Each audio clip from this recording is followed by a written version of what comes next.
নমস্কার। আজকের আমার কবিতা আর্তনাদ।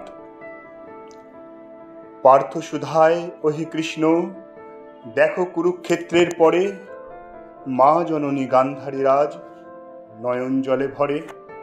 ভাইয়ের রক্ত মিশেছে ধুলায়, বাতাসে দেহের গন্ধ ভাসে, সন্তানেরও জ্বলছে চিতা ভাগ্যবিধির পরিহাসে।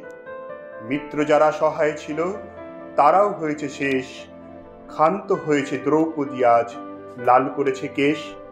সময় যেন থমকে গেল, হারিয়ে গেল সব, কুরুক্ষেত্র আজ রক্তভূমি, শুধু স্বজনের কলরব। স্নেহের পরশ কোথায় পাবো, কোথায় খুঁজবো আজ, কোথায় লুকিয়ে কাঁদবো বলো, কোথায় লুকাবো লাজ। সৃষ্টি যখন করলে তুমি, তবে করলে কেন ধ্বংস, হাতে আমার অস্ত্র তুলে কেন করলে পাপের অংশ। কোন মায়া জালের বলে করলে স্মৃতিভ্রষ্ট, হাত ভরা আজ রক্ত শুধু, বুক ভরা আজ কষ্ট। রাখবে না কেউ কল্পনাতেও, রাখবে না কেউ মনে, বীর যোদ্ধা মুছে যাবে যেন সময়ের সেই ক্ষণে। কুরুক্ষেত্র শেষ হয়েছে, আমিও হয়েছি শেষ, রেখে গেলাম শুধু সময়ের ক্ষণে আমার জীর্ণ অবশেষ।